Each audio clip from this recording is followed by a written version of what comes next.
Assalamualaikum warahmatullahi wabarakatuh. Nama saya Dwi Ratna, saya dari Prodi Pendidikan Anak Usia Dini semester 7. Baiklah, teman-teman, di sini saya akan membuat video KKNDR. Tapi jangan lupa, karena sekarang adalah musim corona, selalu menggunakan masker.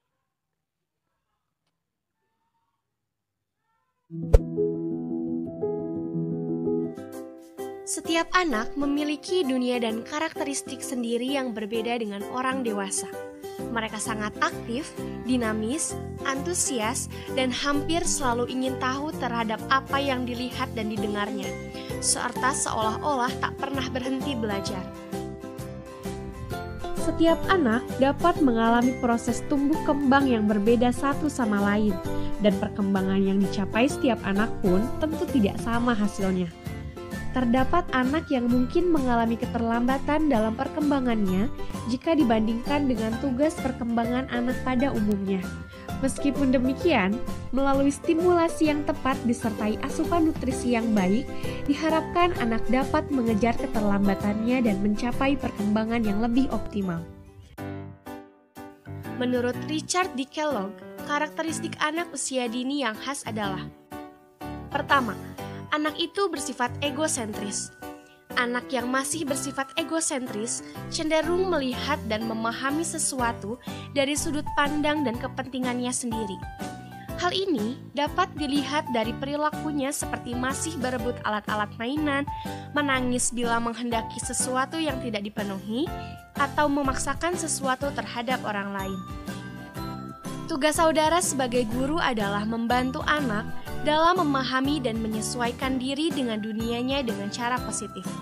Keterampilan yang sangat membantu untuk mengurangi egosentris bisa dilakukan dengan mengajarkan anak untuk mendengarkan, memahami, atau berempati kepada orang lain.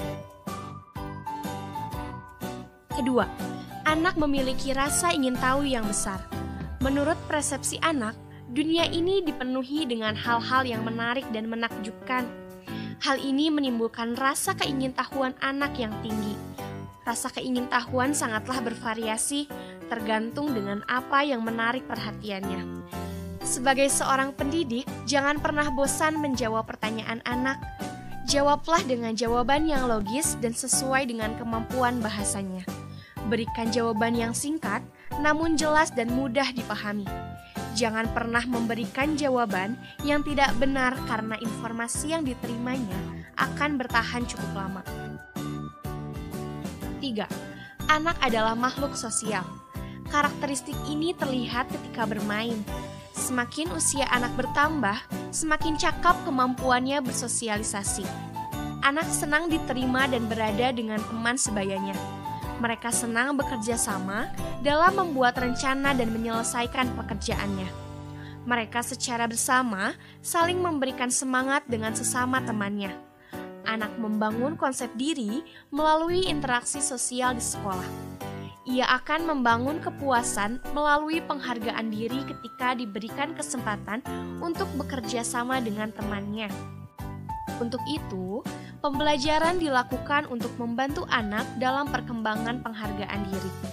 Hal ini dapat dilaksanakan dengan strategi pembelajaran sosial seperti bekerja sama, simulasi guru dari teman sebaya, dan pembelajaran silang usia.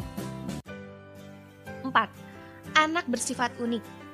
Anak merupakan individu yang unik di mana masing-masing memiliki bawaan, minat, kapabilitas, dan latar belakang kehidupan yang berbeda satu sama lain.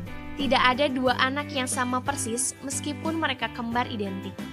Oleh karenanya, jangan pernah kita membanding-bandingkan antara satu anak dengan anak lainnya. Mungkin maksud kita adalah untuk memotivasi mereka, namun tidak menutup kemungkinan jika dibandingkan dengan anak lain malah justru akan menimbulkan rasa kalah sebelum bertanding. Selain itu, anak juga memiliki keunikan tersendiri seperti dalam gaya belajar, minat, latar belakang keluarga, dan lain-lain. Terimalah mereka apa adanya dan bantu mereka mengembangkan kemampuan dan potensinya masing-masing seoptimal mungkin. Berikan stimulus yang menantang dan membuat rasa ingin tahu anak semakin meningkat dari waktu ke waktu sesuai dengan perkembangannya.